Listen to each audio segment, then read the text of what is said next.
সৎ ভাই বোনের সম্পর্ক যখন এক গভীর ভালোবাসার রূপ নেয় তখন সেই সম্পর্কটা কেমন হতে পারে একটু ভেবে দেখুন তো। আর সেই ভালোবাসার জন্য যখন অন্ধকার জগতের অপরাধীদের সাথে লড়াই করতে হয়, নিজের জীবন বাজি রাখতে হয়, যেখানে রয়েছে প্রেম, ভালোবাসা, বিশ্বাসঘাতকতা, বিচ্ছেদ এবং বিচ্ছেদের প্রায় 15 বছর পর আবারও পুনর্মিলন। বলছিলাম 2026-এর অন্যতম সেরা romance thriller drama love for your কথা। চলুন শুরু করা যাক। তো গল্পের শুরুতেই আমরা এই ড্রামার নায়ক জ্যানিকে দেখতে পাই। সে একটি সাইকিয়াট্রিস্টের কাছে গিয়ে নিজের চেক আপ করাচ্ছিল।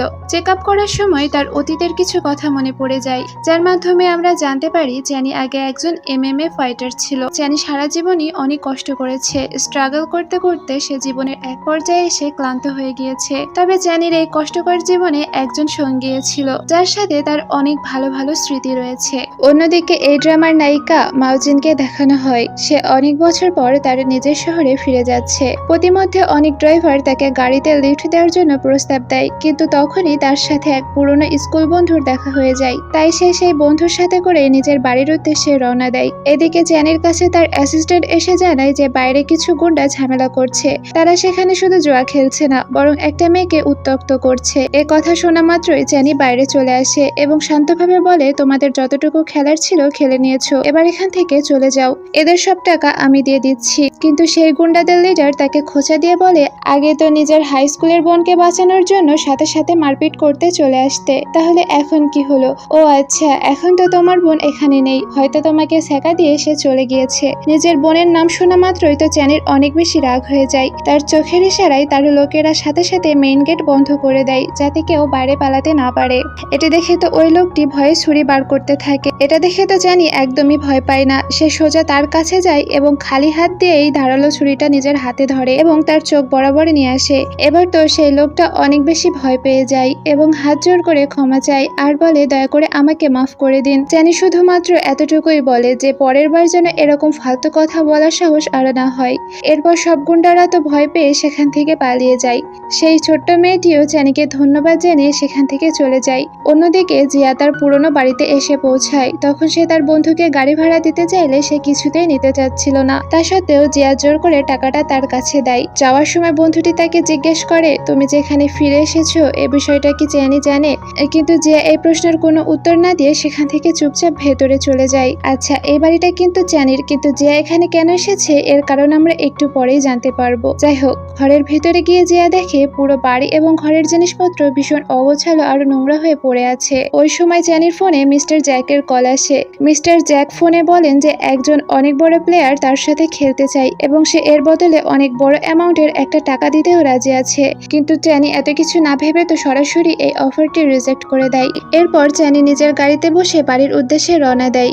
ওদিকে জিয়া জ্যানির ঘরে যায় এবং তার টেবিলে ড্রয়ার খোলে। সেখানে সে একটি পেইন্টিং দেখতে পায়। পেইন্টিংটা দেখা মাত্রই তার মনে পড়ে যায় এটি তো তারই আঁকা পেইন্টিং। এরপর সে পুরো ঘরটি পরিষ্কার করতে শুরু করে এবং একটি শোপিস তার সঠিক জায়গায় সুন্দর করে সাজিয়ে রাখে। কিছুক্ষণ পর জ্যানি বাড়ি এসে পৌঁছায়। মেইন গেট খোলা দেখে তার মনে হয় হয়তো তার কোনো বন্ধু আবারও না জানিয়ে তার ঘরে চলে এসেছে। ঘরের ভেতরে এসে বলে, আমি তোমাকে কতবার বলেছি যে এখানে আসবে না এবং আমার কোনো জিনিসপত্রে হাত দেবে না। কিন্তু তখনই জিয়া ভেতর থেকে তার সামনে এসে দাঁড়ায়। জিয়াকে দেখা মাত্রই জ্যানি তো অনেক বেশি অবাক হয়ে যায়। অবাক হওয়ার পাশাপাশি সে জিয়াকে দেখে মনে মনে অনেক বেশি খুশিও হয়। ঠিক এই মুহূর্তেই আমাদের একটি ফ্ল্যাশব্যাক দেখানো হয় যে টিনেজ বয়সে জ্যানি রেগে গিয়ে জিয়াকে বলছিল, আমার থেকে দূরে থাকো, আর কখনো আমার চোখের সামনে আসবে না।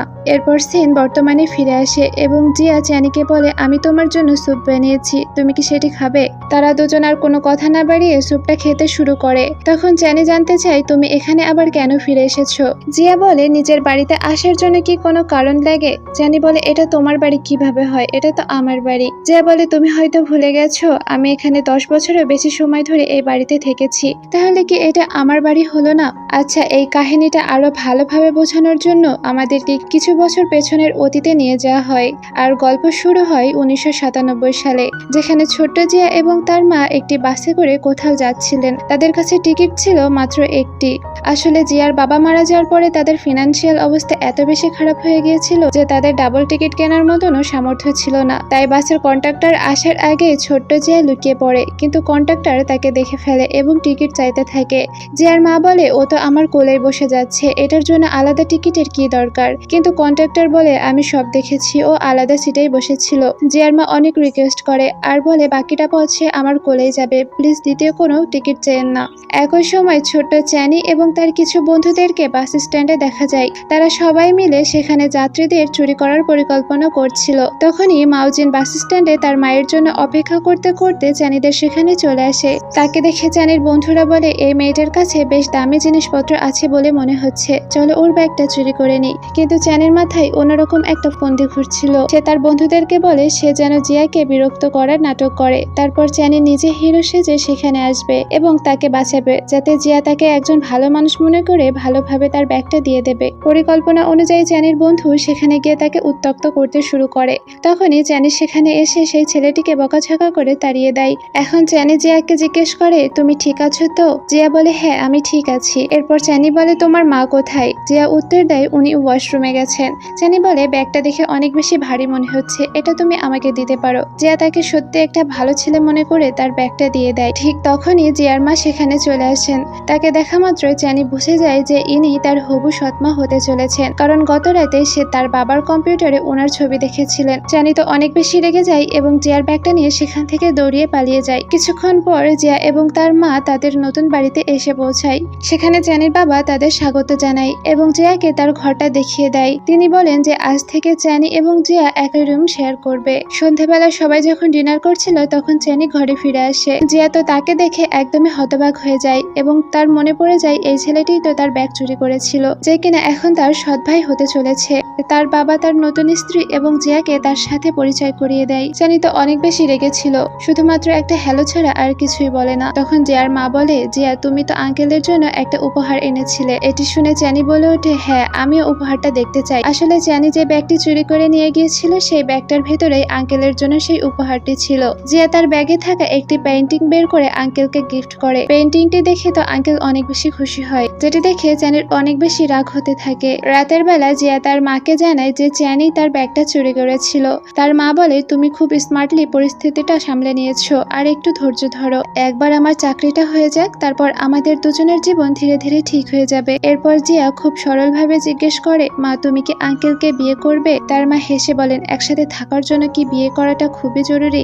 এরই মধ্যে চ্যানি ঘরে চলে আসলে জিয়ার মা সেখান থেকে চলে যায়। চ্যানি এসে ঘরের লাইট বন্ধ করে দেয়। তারপরে নিজের বিছানার কাছে গিয়ে একটি দাগ টেনে বলে তুমি যদি এই দাগ অতিক্রম করো তবে আমি তোমাকে মেরে ফেলবো। এরপর দুজন নিজ নিজ পাশে শুয়ে পড়ে। মাঝরাতে চ্যানি উঠে হিংসামি করে টেবিল ফ্যানের পুরো বাতাস নিজের দিকে ঘুরিয়ে নেয়। কিছুক্ষণ পর জিয়ার গরম লাগতে শুরু করে। সে দেখে ফ্যানটি পুরোপুরি চ্যানির দিকে ঘুরিয়ে নিয়েছে, কিন্তু সে তাকে কিছু না বলে চুপচাপ ঘরের জানালা খুলে ঘুমিয়ে পড়ে। আসলে জিয়া অনেক বেশি শান্ত স্বভাবের মেয়ে ছিল। পরের দিন সকালে চ্যানির বাবা যখন একটি দোকানে সিগারেট কিনতে যায়, দোকানদার তাকে দেখে বলে কালকেই তো আপনার ছেলে এখানে সিগারেট আর মদ বিক্রি করে গেছে। এটি শুনতেই চ্যানির বাবা প্রচন্ড রেগে যায়। বাড়ি ফিরেই তিনি চ্যানিকে খুব বকাবকি করেন এবং অনেক শাস্তি দেন। তখন তিনি এটাও জানতে পারে জিয়া যেই উপহারটি এনেছিল চ্যানি সেটি বিক্রি করে দিয়েছিল। চ্যানি রেগে গিয়ে বলে আমার কোনো নতুন বা নতুন বোন নেই। তখন চ্যানির বাবা তাকে শাস্তি দেওয়ার জন্য বুদ্ধ মূর্তিটি সেখান থেকে সরিয়ে ফেলতে যায়। চ্যানি তখন তাকে সেটি করতে বাধা দেয়। আসলে সেই শোপিসটি ছিল তার নিজের মায়ের শেষ স্মৃতি। তারপরেও চ্যানির বাবা অনেক জোরাজুরি করে সেটা বাইরে রেখে আসতে চায়। এই কাজটি করতে সবাই বাধা দেয়, কিন্তু এই টানাটানির মাঝে বুদ্ধ মূর্তিটি হাত থেকে ফসকে নিচে পড়ে যায় এবং মূর্তিটি সেখানেই ভেঙে যায়। এটি দেখে তো চ্যানির রাগ আরো দ্বিগুণ হয়ে যায়। পরের দিন সকালে শোপিসটি সে জায়গায় না দেখে চ্যানি তো জিয়াকে খুঁজতে বের হয়ে যায়। কিছুক্ষণ পরে সে থেকে নদীর পাড়ে খুঁজে পায়। তখন জিয়া সেই ভাঙা শোপিসটি কাদামাটিতে জোড়া লাগানোর চেষ্টা করছিল। চ্যানি কিছু না ভেবেই তার হাত থেকে মূর্তিটি কেড়ে নেয়। মূর্তিটা কাড়াকাড়ি করার সময় জিয়া ধাক্কা খেয়ে সরাসরি নদীর পানিতে পড়ে যায়। সে বাঁচাও বাঁচাও বলে জোরে জোরে চিৎকার করতে থাকে, কিন্তু চ্যানি তার চিৎকার উপেক্ষা করে পেছনে না তাকিয়ে সেখান থেকে চলে যায়। এর পরের দৃশ্যে জিয়াকে বিছানায় জ্ঞান ফিরতে দেখা যায়। সে তার মাকে পুরো ঘটনাটি খুলে বলে। তার মা তাকে আদর করে বোঝান আর একটু ধৈর্য ধরো সোনা, একবার আমার চাকরিটা হয়ে গেলে সব ঠিক হয়ে যাবে। কিন্তু চ্যানি যদি পরের বার তোমাকে আর বিরক্ত করে তবে আমি তাকে একদমই ছেড়ে দেব না। এই সমস্ত কথাবার্তা চ্যানি আড়াল থেকে শুনছিল। এরপর সে তার ভাঙা শোপিসটি চুপচাপ দেখতে থাকে। তখনই আমাদের একটি ফ্ল্যাশব্যাক দেখানো হয়। জিয়া যখন নদীতে পড়ে গিয়েছিল তখন আসলে চ্যানি তাকে বাঁচানোর জন্য পানিতে ঝাঁপ দিয়েছিল। সে জিয়ার প্রাণ বাঁচিয়েছিল, কিন্তু ততক্ষণে জিয়া অজ্ঞান হয়ে গিয়েছিল। এই কারণে সে হয়তো কোনোদিনই জানতে পারবে না যে তার প্রাণ রক্ষাকারী আসলে চ্যানি ছিল। যাই হোক, সিন বর্তমানে আসে। চ্যানি তার ভেঙে যাওয়া শোপিসটি খুব যত্ন সহকারে একটা কাগজে মুড়িয়ে আলমারির এক কোণে লুকিয়ে রাখে। পরের দিন যখন জিয়া ঘরে আসে তখন জিয়াকে দেখে চ্যানি বলে, তুমি কখনো আমার বোন হতে পারবে না। আমি খুব তাড়াতাড়ি তোমাদের দুজনকে এ বাড়ি থেকে বের করে দেব। আমার কাছে তোমরা সবসময় শত্রুই থাকবে। কিন্তু জিয়া ভয় না পেয়ে খুব শান্ত গলায় জবাব দেয়, এত বড় স্বপ্ন দেখো না, আমরা কোথাও যাচ্ছি না, আমি এই বাড়িতেই থাকবো। জিয়ার এই জবাব শুনে চ্যানি আরো বেশি রেগে যায়। এরপর গল্প 2 বছর এগিয়ে যায় এবং আমাদের 1999 সালের দৃশ্য দেখানো হয়। জিয়া চ্যানির সাথে দেখা করতে তার কাছে আসে। চ্যানি তাকে পাত্তা দেয় না। তখনই চ্যানির এক বন্ধু তাকে জিজ্ঞেস করে, তুই এখানে রোজ কেন আসিস? চ্যানি কিছুটা ক্ষোভের সাথে বলে, আমার কাছে টাকার অভাব আছে, আমার বাবার তো তার নতুন মেয়ের খরচ চালাতে হয়। তখনই জিয়া তার কাছে এসে বলে, এ নাও, আঙ্কেল তোমার জন্য এই টাকাগুলো পাঠিয়েছেন। চ্যানি কোনো কথা না বলে টাকাগুলো নিয়ে নেয়। এরপর জিয়াও সেখান থেকে চুপচাপ চলে যায়। এক রাতে জিয়া নিজের ঘরে বসে পড়াশোনা করছিল। তখন চ্যানি নিচ থেকে পাইপ বেয়ে দোতলা বাড়ির উপরে উঠে আসে। জানালার কাছে এসে টোকা দিতেই জিয়া জানালা খুলে দেয় এবং চ্যানি লাফ দিয়ে ঘরের ভেতরে ঢোকে। জিয়া রেগে গিয়ে বলে, সামনে দরজা দিয়ে আসলেই তো হয়, এভাবে পাইপ বেয়ে আসার কি আছে? চ্যানি উত্তর দেয়, এটা আমার বাড়ি, আমি আমার ঘরে কিভাবে আসবো সেটা তুমি আমাকে শেখাতে এসো না।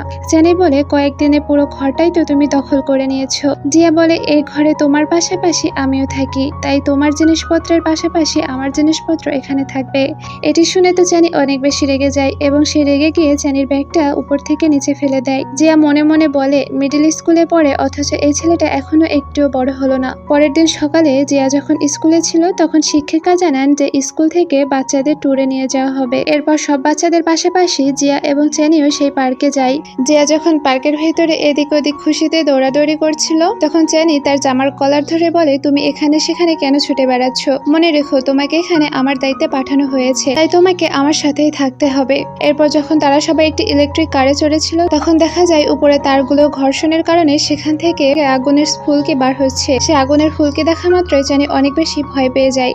আসলে চ্যানি কারেন্টে অনেক বেশি ভয় পেত। জিয়া বিষয়টি খেয়াল করে। এরপর একদিন জিয়া যখন স্কুল থেকে বাড়ি ফিরে তখন সে উপর থেকে অনেক জিনিসপত্র আছাড় মারার আওয়াজ শুনতে পায়। সে উপরে এসে দেখে যে বাইরের যে বাল্বটি জ্বলছিল সেটি বারবার জ্বলছে আর নিভছে। ঘরের ভেতর থেকে চ্যানি খুব জোরে জোরে চিৎকার করছে। জিয়া দরজার ফাঁক দিয়ে ভেতরে উকি মেরে দেখার চেষ্টা করে। সে দেখে যে আজ চ্যানির বাবা তাকে অমানসিকভাবে মারধর করছে। তার বাবা তাকে বলছে, আমি জানি তুমি আমার নিজের সন্তান নাও, তোমার মা আমাকে ধোঁকা দিয়েছিল। চ্যানির বাবা চ্যানিকে তো কারেন্ট শক অব্দি দিচ্ছিল। এভাবেই চ্যানির বাবা তার উপর অমানুষের মতো অত্যাচার করেই যাচ্ছিল। এই নৃশংস দৃশ্য দেখে তো জিয়া অনেক বেশি ভয় পেয়ে যায়। যে এখন বুঝতে পারে যে পার্কের সেই তারের স্পার্ক দেখে চ্যানি কেন অতটা ভয় পেয়েছিল, কারণ তার বাবার দেওয়া কারেন্ট শকের কারণে সে বিদ্যুতে এত বেশি ভয় পেত। সেদিন রাতে জিয়া খাবার রান্না করে চ্যানির জন্য নিয়ে যায়। চ্যানি তখন এতটাই যন্ত্রণার মধ্যে ছিল যে শুরুতে সে জিয়াকে চিনতেই পারছিল না। চ্যানির এই অবস্থা দেখে তো জিয়ার অনেক বেশি কষ্ট হয়। জিয়া নিজের হাতে করে চ্যানিকে খাবার খাইয়ে দেয়। এটি দেখে চ্যানি মনে মনে খুব খুশি হয় এবং বলে, আজকের পর থেকে আমি তোমাকে কখনো বিরক্ত করব না। এভাবেই আরো কিছু বছর কেটে যায় এবং তারা বেশ বড় হয়ে ওঠে। জিয়ার বয়স এখন 16 বছর এবং চ্যানি ও তার বন্ধুদের বয়স হয়েছে 18 বছর। হাই স্কুলে পড়া শেষ করে চ্যানি ও তার বন্ধুরা বিভিন্ন ধরনের পার্ট টাইম কাজ করতে শুরু করেছে। জিয়ার মাও একটি কোম্পানিতে চাকরি পেয়েছেন, কিন্তু সেই চাকরি টিকিয়ে রাখার জন্য তিনি তার বসের সাথে একটি অনৈতিক সম্পর্কে জড়িয়ে পড়েছেন। এভাবে চলতে চলতে জিয়ার জন্মদিন চলে আসে। তার মা তাকে নিয়ে একটি জুয়েলারি শপে যায়। জিয়ার মা তো নিজের শপিং নিয়ে ব্যস্ত ছিল, তার মেয়ের দিকে তার কোনো খোঁজই ছিল না। ঠিক সেই সময়ই জিয়ার মাকে একজন লোক ফোন করে এখনই দেখা করতে বলে। জিয়ার মা সেই লোকটার সাথে দেখা করার জন্য এতটাই তাড়াহুড়ো করছিলেন যে তিনি তার মেয়েকে ব্রেসলেট কিনে দেওয়ার কথা একদমই ভুলে যান। এটি দেখে তো জিয়ার মন অনেক বেশি খারাপ হয়ে যায়, কারণ আজ তার জন্মদিন হওয়া সত্ত্বেও তার মায়ের কাছে তার জন্য বিন্দুমাত্র সময় ছিল না। এরপর জিয়া নিজে থেকেই নিজের জন্য একটা কেক কিনে বাসায় আসে। অন্যদিকে চ্যানের বন্ধু জিয়ার মাকে একজন অন্য পুরুষের সাথে একটি হোটেলে ঢুকতে দেখে ফেলে। আসলে চ্যানিও সেই হোটেলেই কাজ করছিল এবং চ্যানিও জিয়ার মাকে সেই লোকের সাথে দেখে ফেলে। এখন চ্যানের বন্ধুরা তার কাছে এসে সেই লোকটির ব্যাপারে জানতে চায়। তখন চ্যানি পরিষ্কারভাবে বলে দেয় এই কথা যেন কোনোভাবে জিয়া জানতে না পারে। রাতের বেলা জিয়া মন খারাপ করে একা একাই নিজের জন্মদিন পালন করছিল। সে মনে মনে উইশ করে যেন আগামী বছর তাকে নিজের জন্মদিন এভাবে একা উদযাপন করতে না হয়। কথাটি বলে সে যখনই মোমবাতিটি ফু দিয়ে নেভাতে যায় তখনই চ্যানি সেখানে চলে আসে এবং ঘরের লাইটটি জ্বালিয়ে দেয়। জিয়া জিজ্ঞেস করে, তুমি কখন এলে? চ্যানি বলে, যখন তুমি নিজের উইশ করছিলে। এরপর চ্যানি জিজ্ঞেস করে, আচ্ছা আগামীকাল রাতে কি তুমি ফ্রি আছো? জিয়া বলে না। চ্যানি বলে, ঠিক আছে, বাড়িতে মন দিয়ে পড়াশোনা করো। যার সময় চ্যানি বলে যায়, হ্যাপি বার্থডে। চ্যানির কাছ থেকে এই শুভেচ্ছা শুনে তো জিয়ার মুখে হাসি ফুটে ওঠে। এখন অনেক রাত করে জিয়ার মা বাড়ি ফেরেন। এরপর তিনি জিয়ার কাছে এসে আজকে সময় দিতে না পারার জন্য ক্ষমা চান। পরের দিন কিছু গুন্ডা চ্যানির কাছে আসে এবং চ্যানির বোর্ডটা চাই। তারা সেই বোর্ডটা ব্যবহার করে কোথাও হামলা করতে যেতে চেয়েছিল। চ্যানি প্রথমে রাজি হয় না, কিন্তু গুন্ডারা তার উপর খুব চাপ সৃষ্টি করে এবং অনেক বড় একটা অ্যামাউন্ট দিতে চায়। এরপর চ্যানি রাজি হয়ে যায়। বোর্ডটা নিয়ে তারা সবাই প্রস্তুতি নিতে থাকে, যা দেখে পরিষ্কার বোঝা যাচ্ছিল যে তারা কোনো মারামারি করতে যাচ্ছে। সমুদ্রের মাঝে একটি বড় জাহাজ দেখা যায়, যার ভেতরে জিয়ার মা তার অফিসের সহকর্মীদের সাথে সেলিব্রেশন করছিল। আসলে তাদের কোম্পানি একটি বড় অর্ডার পেয়েছিল, যার কারণে এই পার্টির আয়োজন করা হয়েছিল। জিয়ার মা আর জিয়াকে সেখানে নিয়ে এসেছিল, কারণ পার্টিতে অনেকেই তাদের পরিবারের সদস্যদের নিয়ে এসেছিল। কিন্তু সেখানে সবাই এত বেশি মদ্যপান করছিল যে মদের কটুগন্ধে জিয়ার শরীর খারাপ করতে শুরু করে। যখন জিয়ার শরীর অনেক বেশি খারাপ করছিল তখন সে ভিড় থেকে একটু বাইরে আসে। অন্যদিকে সেই গুন্ডারা জিয়াদের এই বড় জাহাজের কাছে পৌঁছে গিয়েছিল। চ্যানি কোনোভাবেই সেই জাহাজে উঠতে চাচ্ছিল না, কিন্তু তখনই তার চোখ পড়ে যে জাহাজের রেলিং এর পাশে জিয়া দাঁড়িয়ে আছে এবং একটি লোক তাকে বিরক্ত করার চেষ্টা করছে। এটি দেখার মাত্রই তো চ্যানি আর নিজেকে স্থির রাখতে পারে না। সে সাথে সাথে একটি লাঠি হাতে তুলে নেয় এবং সেই বড় জাহাজের ভিতরে ঢুকে পড়ে। জিয়া বারবার বলছিল যে তার কোনো সমস্যা নেই, তাও সেই লোকটি জিয়ার পিছু ছাড়ছিল না। ঠিক তখনই গুন্ডারা পার্টির জায়গায় পৌঁছে যায় এবং সব জিনিসপত্র ভাঙচুর করতে শুরু করে। চ্যানি জিয়াকে আগলে রেখে সাবধানে ভিড়ের বাইরে বের করে নিয়ে আসে। জিয়ার মায়ের সাথে যেই বসের সম্পর্ক ছিল তিনি তো বোটে করে জিয়ার মাকে নিয়ে সেখান থেকে চলে যায়। জিয়া বারবার চিৎকার করে তার মাকে ডাকছিল, কিন্তু তার মা গোলমেলের কারণে তার আওয়াজ শুনতে পায়নি।